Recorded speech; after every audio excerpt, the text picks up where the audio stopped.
The only way DeSantis is going to become the Republican nominee is if Trump chooses not to run and endorses him or dies. Like, I just don't see a world in which Trump says, I want it. Let's say he says, I want it, and DeSantis beats him fair and square in the primary. You really think the hardcore MAGA is going to abandon Trump for DeSantis? They're not.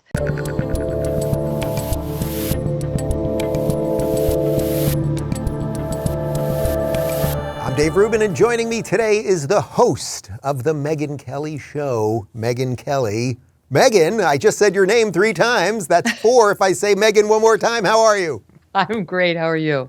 Good. I realize that's quite an intro. If I say this is the host of the Megyn Kelly Show, Megyn Kelly, and then I want to say your name to bring you in. Yeah, it's a lot of Megyns. A lot of Megyns. MK. But I got you. How you doing, sister? What's going on? I'm doing great. All is well. I'm excited. This has been a great news cycle. It always makes me happy. And my kids are in a good place now, so that makes me happy too. All is well. Let's do the kids stuff first. You fled New York City. You're in the suburbs over there, but you still are in the tri-state area, let's say. Are you protected enough from the insanity just by leaving Manhattan? Yes, I am. And I'm so excited. I'm so thrilled we did it. You know, we've talked about the awfulness of the New York City private schools before and how hardcore left they went. I mean, hardcore. Asking my boys, and they're all boys' school, regularly if they were sure they were still boys. That school no longer refers to boys as boys. They call them your student. Go collect your student. They don't say son. This was one of the more traditional schools in the city. Yeah. That's why we chose it. If we wanted far left, we would have gone to Dalton. We chose one that was more traditional, but it went hardcore at the thing about, you know, race essentialism, and in every classroom where white children learn, there's a future killer cop. I mean, they went far left. So we pieced out of there pretty quickly. And we found this school in Connecticut when we did our homework, of course. It's still boys and girls because I have 2 boys and a girl. And my boys' school in particular has been outstanding. My little guy says the pledge every day.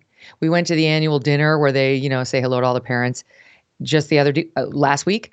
And the head of school stood out there and said, we are unabashedly pro-American here. And we do not believe in equity of outcome. We believe in equality of opportunity.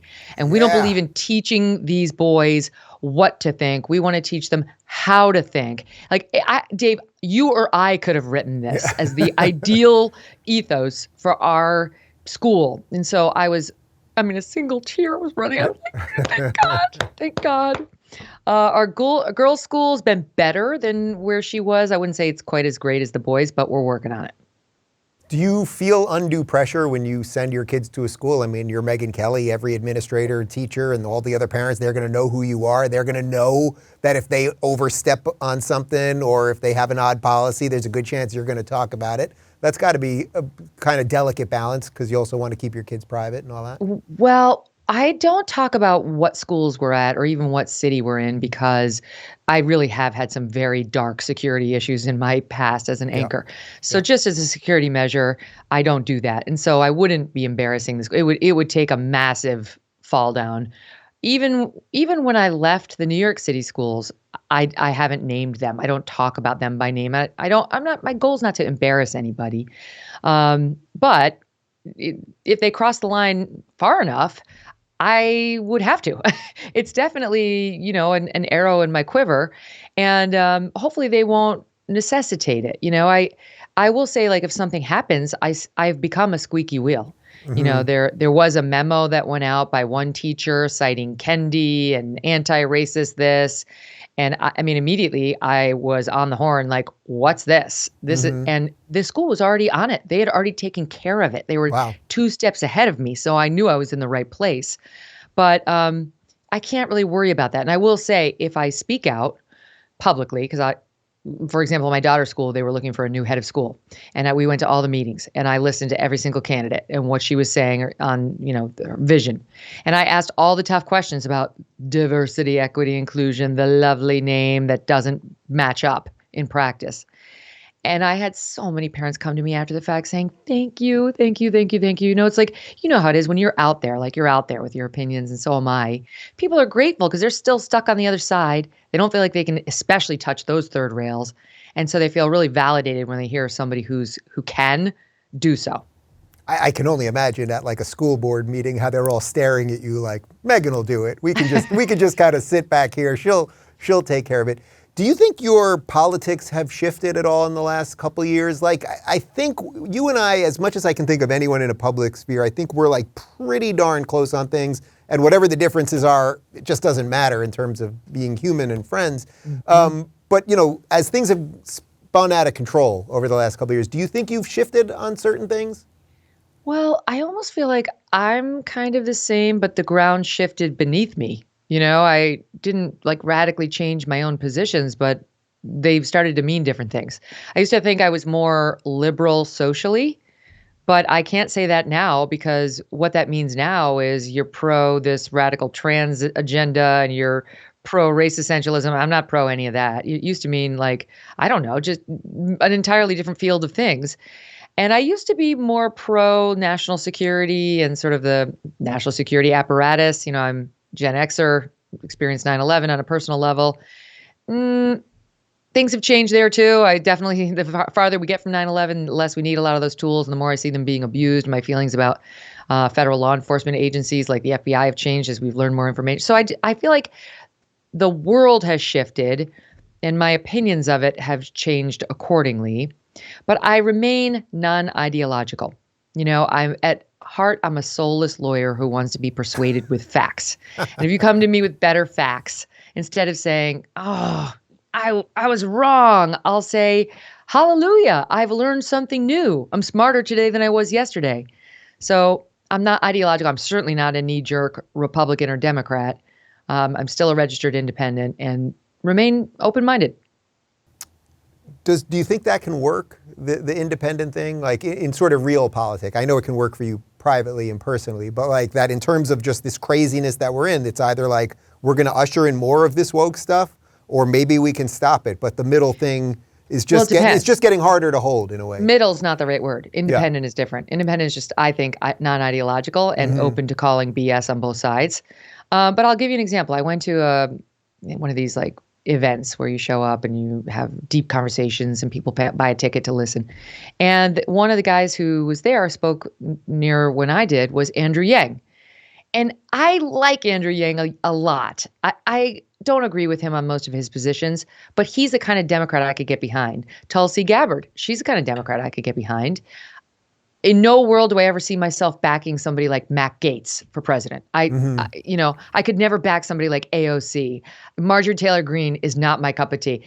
So I don't know. Like if it were Majorie Taylor Greene versus Andrew Yang, I'd probably go with Andrew Yang. So that's what I mean. Like, yeah, it could work for me.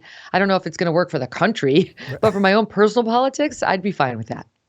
When you're doing your show every day, are there moments of frustration? Or is it just pure like you're just getting the information in and you kind of comment on it and talk to people? Or does it wear on you ever? Because I'm like sort of, for the most part, I'm pretty much enjoying the show and all that stuff. But every now and again, like I was on, as we're taping this now, I was on your show earlier today. And it's like this Kamala thing with the communities of color and the equity stuff, it really was getting to me. It really was. Like maybe that's a little bit of the new father thing. Like I'm feeling this like need for the next generation suddenly in a new way or something. But like these are just horrible ideas and bad people. Yes. And these culture wars in particular really upset me. And the COVID overreach really upset me. The longer it went down, the thing that made me the maddest I've been in probably the past 2 years was the shaming of parents who wanted the masks off their kids. Like, you haven't done your part. You don't care, about society and the old people. And it's like, we've done our part. Our children have done our part. This has been an absolutely senseless exercise, what you're doing to these kids. And finally, parents had to stand up and basically raise the middle finger and say, it's on.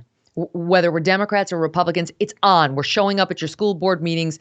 We're going to rhetorically torture you until you listen to us. And you can call us terrorists. You can send the FBI in. We don't give a fig. We're not going anywhere. I felt it. So many parents felt it. And we won that battle. That's why Glenn Youngkin won in Virginia.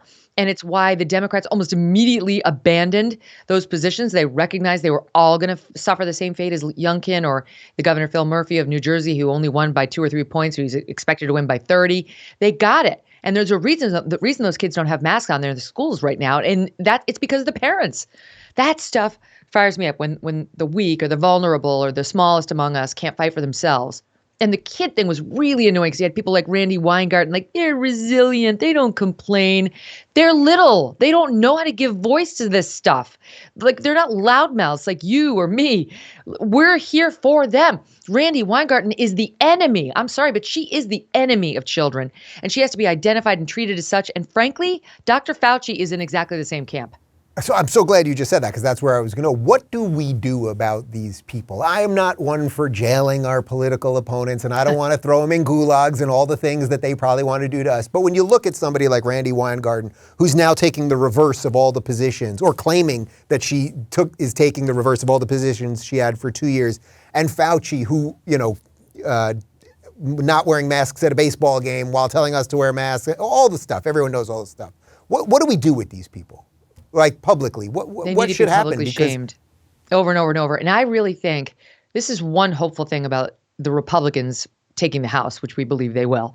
It would take a massive disaster between now and the election day for the Republicans to lose the House. But they're going to investigate Fauci. And I know he went out there and said, like, I'll consider it if they play nice. I didn't appreciate the way I was treated before, and I would expect to be treated. You'll show up and you'll sit down and you'll answer the questions, or you will be found in contempt of Congress. That's how this works. You don't get to say, maybe I'll come, right? That's what a subpoena is for. So we could get some real answers if the GOP takes over the House and investigates the COVID origins, and maybe not more importantly, but equally importantly, the cover-up by our public health officials. What the hell went wrong at the CDC and the NIH? And how did they become such huge, behemoth, godlike institutions in the eyes of the media and the liberals, to where their, quote, science, TM, could not be questioned? Because it's still happening, Dave. I'm preparing for a big interview that's going to hit soon, and I'm neck deep in this right now. The vaccines and the information about the damage that the vaccines are doing versus their efficacy is dark. It's not turning out the way even vaccine proponents like yours truly wanted it to. Why is it being buried? Why can't we talk about it? Even journals like Science and Nature and New England Journal of Medicine are starting to release the studies showing that there's a real risk in taking the vaccine, and then you get COVID after you've taken the vaccine. These are dark times. They can take you to dark places. And there's not an acknowledgement by people like Fauci. He still wants vaccine mandates. They refuse to acknowledge that the vaccine doesn't stop the spread. And yet we're still imposing the mandates as though they do, and then endangering people who get the vaccine, who don't need it, who then will probably get COVID anyway because it doesn't protect you from getting the transmission. So you're really messing with your immune system in dangerous ways. They won't acknowledge it. The only answer is public accountability, an outcry. Wasn't it also amazing how it's like we had this federal mask mandate on the planes, and then one judge in Tampa is like, no more. Everyone takes the masks off the next day, and there's no spike in COVID. There's no sudden outbreak on a plane that's, taking it over to Europe or vice versa. But we don't really stop and acknowledge that. They just the week before, Fauci was like, yeah, we should extend it on the planes. Yeah, I know. God bless that judge. And some people, even on the right, some lawyers I respect, ripped her opinion. I was like, you know what? It's a great opinion. I totally agree with it. And it stood. Right now it stands. And we've been fine. We've been fine. I don't think the masks are going to come back. I really don't, except for in really crazy leftist cities, maybe New York City, maybe LA. I don't think they're coming back because people have seen with their children how damaging that is. I still see people in the New York area riding around with a mask in the car by themselves. But I think for the most part, we're done doing it on a mandatory basis for children. The vaccine mandate, though, it's still in a lot of places. I think you said before that you were a vaccine proponent. Does that mean that you're not a vaccine proponent now? Yes, it does.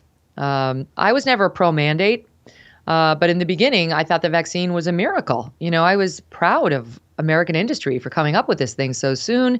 And the first version of the vaccine seemed like the best one because there was, I believe, still some measure of protection against the spread of COVID. And so that particular vaccine worked fairly well against that original version of COVID.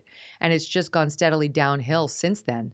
And so now I've got some serious questions about efficacy, about dangers, yes, side effects from the vaccine, but also what are we doing to our immune systems and other bodily systems when we take the vaccine that won't prevent us from getting COVID, and then we get COVID. So now you've had at least a double shock to your immune system. There are questions about what it actually does, if anything, to DNA. There have been denials and so on, but more and more information is starting to come out now, as you would expect. We're 2 years into having the vaccines. And you can't trust the American public health services. They have only one mission, which is to push more vaccines on us. You have to start getting your information from the UK, from Sweden, from Finland, from Israel. Like, there are countries who are taking honest looks at this. Sadly, we're not one of them. And by the way, every country you just mentioned, I mean, they're making mistakes too, right? Like, even you can get your information from pretty much everywhere. And even then, it's like, it's hard to tell what's true. But I don't trust the people who never revise their opinions after new data comes in. Right. You know, and I mean, seriously, like, there's now, like in the UK, you're not supposed to, they're not recommending the vaccine. They won't give it unless there's special circumstances to kids under 12. Here at our school, there's a mandate in place. Now, it doesn't kick in until you're 16, but there are still school systems in the country where you have to get it under age 12 or you're expelled. That's what's happening in Washington, D.C. They just had to hold off on it because it was going to lead to half of their population, and that's a black school population, that wasn't going to be able to go to school. So they cared about that, right? But they're mandating it now for young people when we really have no idea whether it's actually going to lead to increase in cardiac events for young children, myocarditis and beyond. I featured friends of mine, Dave, on my show, friends of mine, who I got to know at the beach. Their 17-year-old son died suddenly of a heart attack, of a heart incident caused by myocarditis. He wasn't sick. He had COVID and he had the vaccine. And the family doesn't know. They don't know what led to his death. But he was perfectly able-bodied. 5 months after he got the vaccine and about a year after he had COVID, he died of myocarditis. There's just been too many incidents like that. And if you look at the rise in cardiac events amongst young people now, it's disturbingly high, and it seems to follow. If you look at the graphs in these magazines, these are like far left or far right magazines. They follow spikes in the vaccination rate. They don't follow spikes in COVID, like the outbreak of Omicron. It's not like all the cardiac deaths were happening then amongst the young people. They have been following the increases in vaccination rates country to country. So, look. All of that disturbs me and gives me pause. And as a journalist says, I want to know more. And I know where not to look. I will not look at Rochelle Walensky or Anthony Fauci or anybody at the NIH or the WHO. I mean, Fauci just gave another grant to Peter Daszak's group, EcoHealth Alliance, another 600,000+. It's going to go up to 3.3 million to do more bat coronavirus research in China. These are the people that we're looking to for answers? No. So I'm still looking for the perfect advisor, but I know that they're overseas. And as I'm sure you saw, Fauci's net worth increased by $5 million in the last 2 years. That's bizarre. And why is it that a public health official can get $1 million award in a role like his for speaking truth to power? That's disturbing, right? Like, he has the highest salary in the federal government and the highest retirement salary. Well, so he can basically be bought. All you have to do is come up, well, maybe Pfizer is going to give him the next $1 million award for speaking truth to power. But the coziness between big pharma, the media, and the larger government has not worked to our advantage. And the media, you know, I interviewed RFK Jr., and he was making the point about how the big pharma owns the media. He's not wrong. If you look at who advertises all over broadcast media and cable, it's drug companies. It's Pfizer. Did you ever see that compilation? Yes. Have you ever seen that compilation from the morning show? Oh, I'll text it to you after this. There's an incredible, it's like a 3-minute compilation of all of the news shows, ABC, NBC, CBS, CNN, everybody, all going in and out of commercial, brought to you by Pfizer, as they're reporting on Pfizer. You can't. And they're so rich. It's an unlimited spend. You know, these companies are businesses. That was one thing I realized in my 17 years at Fox News. It was a business. It was a business first. It's not a public service. None of them is. I mean, Fox is not unique in that way. They want to put on programs that rate. They're not looking to do in-depth reports on homelessness if they don't think it's going to rate. I remember the terrible earthquake down in Haiti. And our biggest conclusion looking at the fall in numbers was Haiti, no ratey. Like I remember we talked about it because it was just the dregs in terms of numbers. And very quickly, we and CNN and everybody else moved off of Haiti. Why? Because we didn't care about people in Haiti? No, it's just so far away that the American consumers weren't interested in that story. And so if we were truly just a public service, we would have stayed on it. But news is not. And so we all moved on pretty quickly. Do you feel like, what level of freedom do you feel now doing your independent thing that you didn't feel either at Fox or at NBC? I mean, complete freedom, complete now. I can say whatever I want about whatever I want or whomever I want. And that's lovely because while Fox censored me far less than anybody else ever did. I mean, NBC was far worse than Fox when it came to this is how you have to say it and this is the way we want it, approached. Yeah. Can you give me an example of that? Like that type of thing that you were getting at NBC? Everything out of your mouth at NBC is controlled. On my morning show, you'd have scripts, that they put in the prompter, and everything would be run by standard and practices. So the lawyers comb through every word with a fine-tooth comb, would want to change, especially we did a lot of these Me Too stories that were breaking at the time, where they would want to change it to this or change it to that. And I, as a lawyer, would be like, that's not necessary. That's overreach. Mm-hmm. We're erring too far on this side or that. And I was not in control. They were in control. Then I would want to ask my own questions because that's all I had ever done at Fox. Nobody writes your questions at Fox.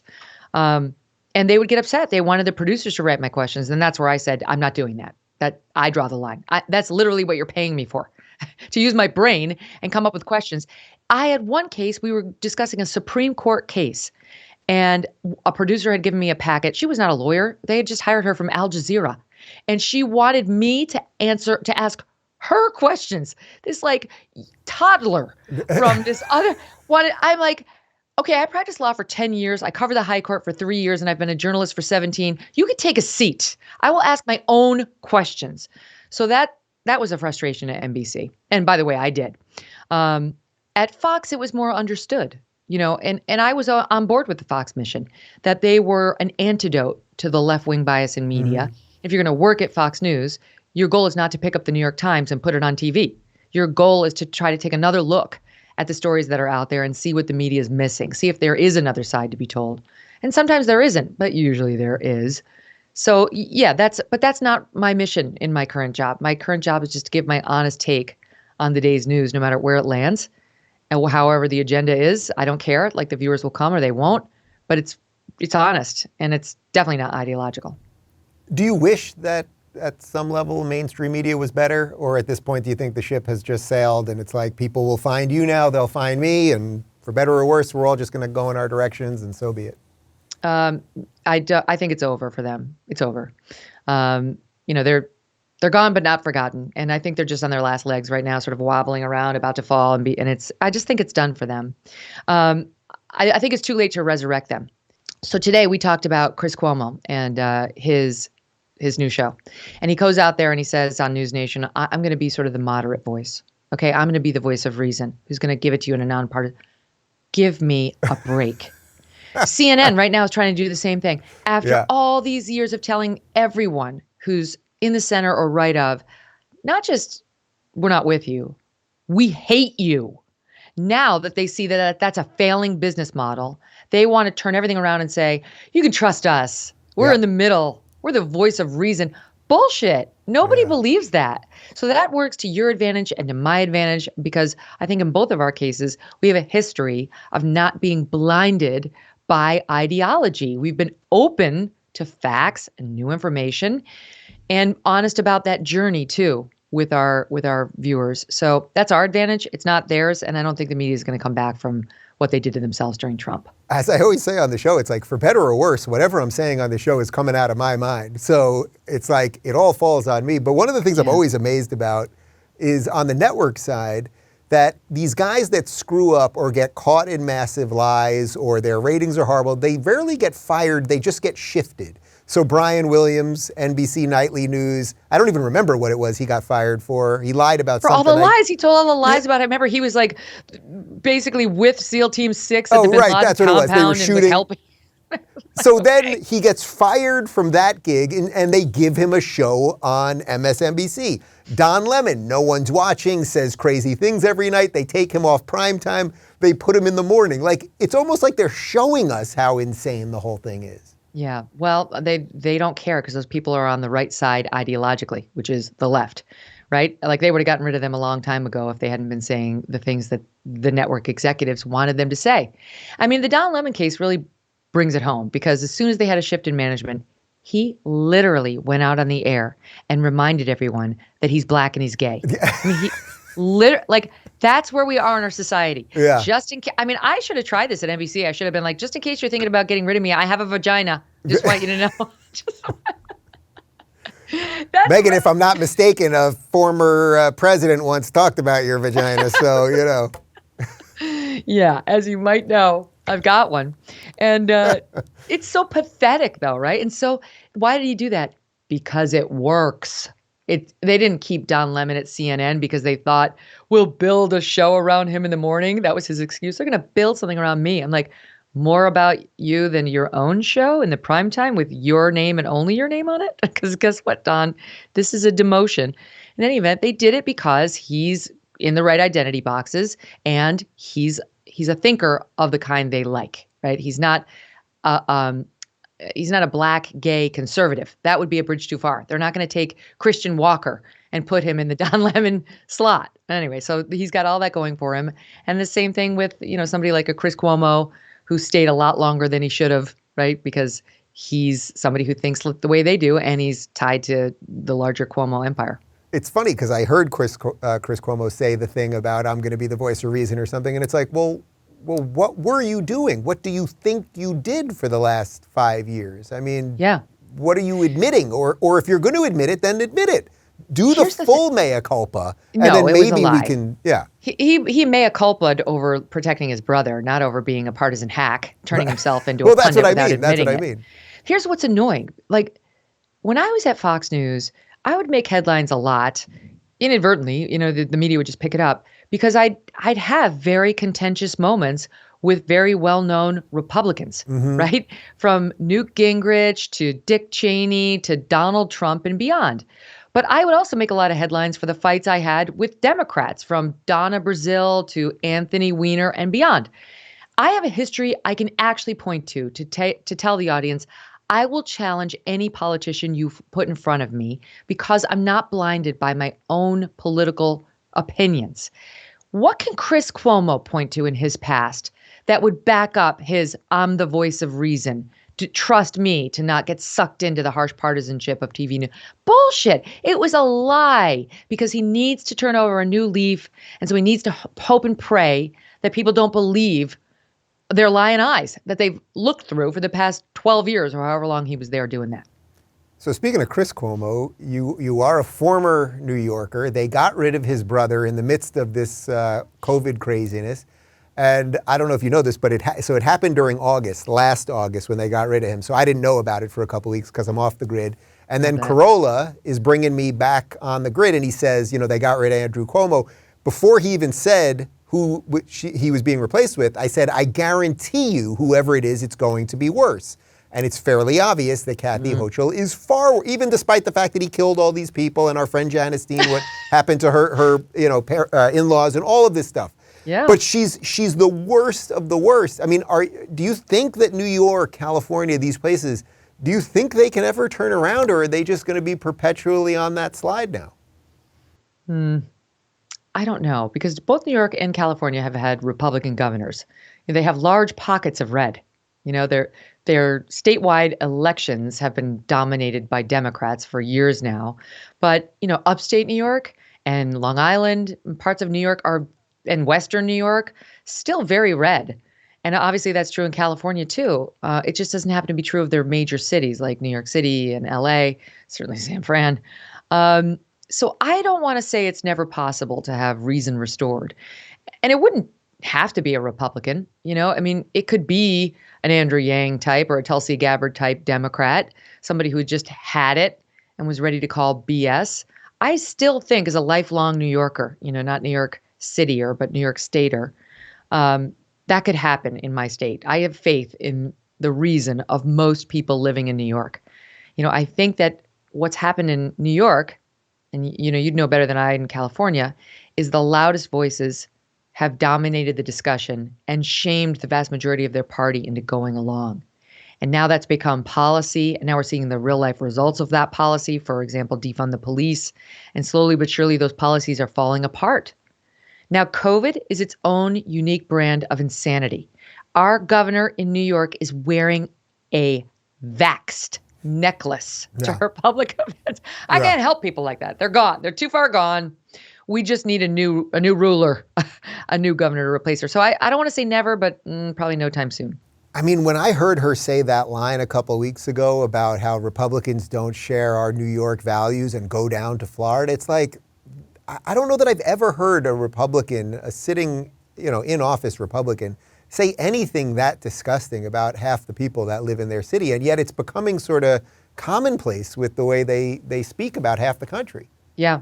Well, I mean, it's like Governor Cuomo said that too, 10 years ago when he was still in the office. And at least Governor Cuomo has a name that's been in New York. We all loved Mario Cuomo back in the day. Everyone loved Mario Cuomo. At least he's got some street cred when it comes to being a New Yorker. Kathy Hochul, who are you? You weren't even elected. We didn't even want you with your weird necklace and your two blushy cheeks. I don't take a seat. Again, I want her to just be quiet. And she's become this hardcore activist. She is awful. She's the worst politician. She can't give a speech. There's nothing relatable about her. So I'm even more offended by her comments. And then you got Charlie Crist down there, don't vote for me if you voted for DeSantis. Weren't you a Republican 2 minutes ago? You're even more soulless and spineless than Cuomo. So yeah, I don't think that they speak for the vast majority of their party. I think smart politicians want votes from wherever they come. But it just kind of shows you how tribal we've gotten. Yeah. So, I'm down here, obviously, in Florida now, and it's been a little hard for me to try to figure out what's going on with the mainstream media when it comes to this hurricane, but it's pretty obvious, because I don't have cable anymore, so I can't, I only see Twitter clips now. But it's pretty obvious. It's like this machine would love for this disaster to have been worse to get DeSantis. Do you think that's too much to say that, or do you agree with that? No, it's, oh my God, no, it's definitely not too much. The media is capable of anything. The darkest things you can possibly imagine, they're capable of it. They're very agenda driven. So yes. And what they're doing to DeSantis now on Lee County, it was like, why didn't you cover Lee County? It's like, well, the course of the hurricane changed. And when it changed, we gave an evacuation order. And they're like, but it takes 20 hours for the people on the outskirts to evacuate. Well, take it up with Hurricane Ian, right? And to DeSantis's credit, he said to the media, where were you? You weren't in Lee. Right, you guys were all in Tampa. You were in Tampa, so save it. But if they smell blood in the water, they love it when it's a Republican. And there was just a report. I think it was Maggie Haberman in the New York Times who was saying something like, a lot of the times you have to wait. You have to wait to see the damage to know what kind of a job the leader has done. So it's basically so far he's done a good job, but just let's hold our fire because I'm sure there'll be disasters popping up that we can blame on him later. God, it really, it's so gross. It really is just so absolutely gross. What do you want to happen with the Trump-DeSantis thing?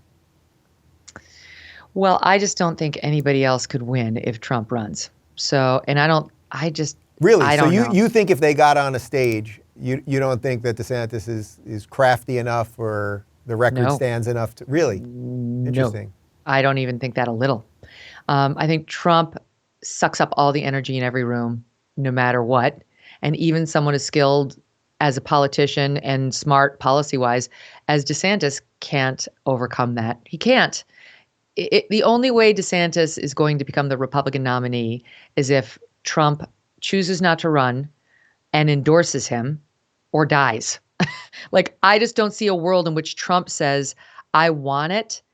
Let's say he says, I want it, and DeSantis beats him fair and square in the primary. You really think the hardcore MAGA is going to abandon Trump for DeSantis? They're not. I talk to them all the time. I take calls from them on my radio show, and they won't. they like DeSantis, but they don't think it's his turn. They think Trump was screwed out of his last election, that he was screwed out of his first term by all the craziness, the Russiagate and so on. And they think he is entitled. He deserves another shot at it. And so unless Trump gracefully and graciously says, get behind DeSantis, I wouldn't put any chips on DeSantis at all. That's really interesting. I mean, look, I've said many times, I'd love for them to work it out on the DL, have a dinner, figure out what has to be figured out and go forward. A lot of people, and I'm sort of moving on this a little bit, say that they should just get on the debate stage and do it, and whoever comes out will be sharper for it. But I agree, there is a certain portion of like the base that would rather burn everything down if it doesn't get to Trump. But it's a huge portion, Dave. It's a huge portion. Like the hardcore Trump faithful is unshakable. And I hear from them all the time. They like him, they like DeSantis, but they would never cross Trump for him. And they think that DeSantis owes his political career to Trump. Like if forced to choose, they will choose Trump. So DeSantis can't take him down. It's like the line in War Games, the only winning move is not to play. DeSantis has got to either be crowned by Trump, or he shouldn't run. He's Trump. It would be, I don't know. I was going to say it's not going to be a kamikaze mission because he wouldn't take down Trump. Right? Only Trump can take down Trump. But he won't win over Trump. I'll stand by that. You can play it against me if I'm wrong, but I won't be. By the way, I'm not even totally sure I want him to run. I love Florida so much, and I know how much he loves it, and I know how this state is flourishing, that at some level, just at I suppose a somewhat selfish level, it's like, no, stay here. Let's keep running with this thing and see how great we can make this state. And maybe the machinery of the federal government is just so broken, that swamp thing maybe is so all-encompassing that there's not much you could do there anyway. It wouldn't be bad to vote for gridlock. Yeah, it wouldn't be bad to just freeze the executive's powers, which have gotten too big. Yeah. And this version of the presidency, of the executive branch, was never envisioned by the founders. It's gotten too big and too out of control. However, if we froze it as it is now, if we're voting for gridlock from, in 2024 and 2022 and 2024 and beyond, well, then we're going to be stuck with a lot of bad Biden policies. And I would love to see some of those reversed. For example, due process for young men accused on college campuses, which is about to switch back to Biden's and Obama's worldview, unless this public comment period, which was very anti their changes things. But, he doesn't want due process for accused men on campuses. He wants trans girls to be competing against biological girls in girls' sports. There's a lot of stuff that Biden's done that needs to be undone. And then if we could just undo it and put us back to stasis, then I'm all for gridlock. I don't want a big executive. I'd much rather see governors make policy and, do police power things and so on. So since you can say whatever you think about all sorts of stuff these days, and you mentioned Biden, do you think he's all there? What do you think is really going on here at this point? Who do you think is running this thing? It cannot be him, right? Joe Biden is not okay. There's no question in my mind. All the signs of dementia are present and increasing. It's getting worse by the day. The being lost all the time, that's a sign. The increase in slurring is there's a hold on, understand. That's a sign of dementia. The inability to remember who's dead and who's alive, even though moments earlier you saw a tribute to this representative from Indiana, Jackie Walorski, and then you look around the room and say, where is she? You just saw a tribute. You wrote a letter to her family. I realized he didn't do it. He knew she was dead. He'd been told. It wasn't just a few weeks. It was 2 months earlier. Mm-hmm. He forgot. It's a sign of dementia. Even the way we mock how he says something and then the White House comes out a day later and does the cleanup. No, we're not going to go into Taiwan if China invades. We're not. Yeah. That's not. And it depends on if it's a minor incursion. And I'm for a regime change in Russia. All three, right? His minions at the White House or his controllers run out and say, didn't mean it, not a change in policy. That's part of it. He's not in control of what he says, of what he blurts out. And he's the one who in that 60 Minutes, Dave, said, watch me. Yep. The question by Scott Pelley was, are you fit?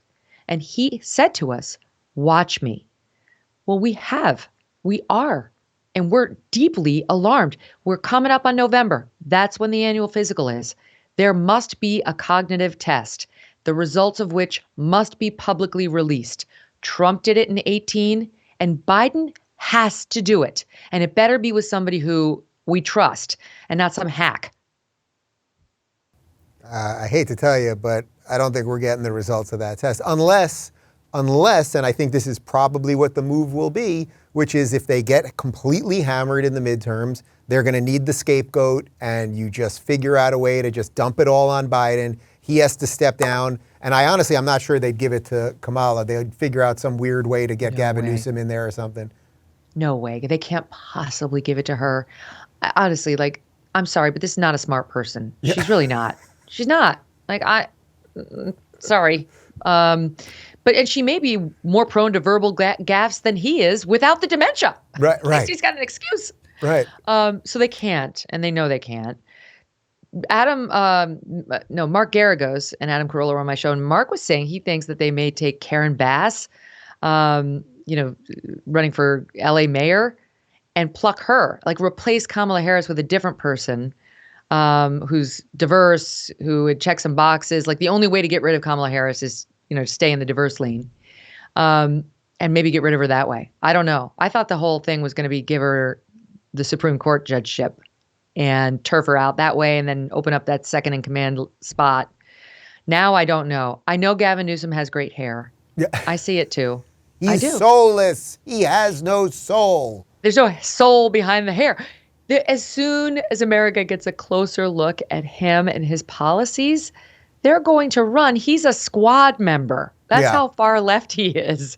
He can't do it. America is still a center-right country. We are. There's no way Gavin Newsom becomes president. Not now. Not unless he really changes all of his policies. Isn't it incredible, though, that how the media runs cover for them no matter what? So, you mentioned a couple of Biden's big gaffes, the Taiwan one, for example. But it's do you remember, 6 weeks ago or so, that Biden said he had cancer? And then basically within 2 minutes, everybody was like, no, it's not that he has cancer. It's that he has dementia. So he just misremembered the cancer. And it's how do you guys, they're doing the magic trick right in front of us, and everybody falls for it every time. Yeah. Well, there's one a day, right? It's I'm a Puerto Rican. I was basically raised Puerto Rican with Puerto Rican. Oh, you mean in your state, which had 0.8% Puerto Rican population? You had 3,000 Puerto Ricans out of 550,000 Delawareans, and you were raised by Puerto Ricans? No, you weren't, right? These the media doesn't care.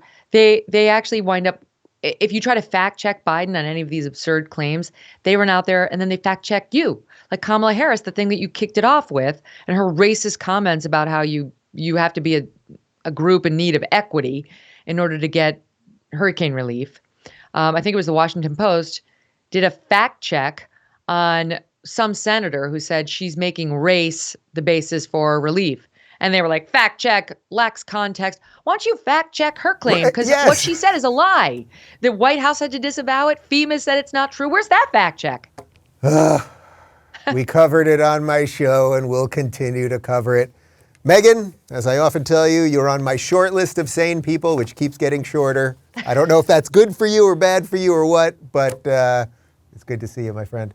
It's an honor. Great to see you again.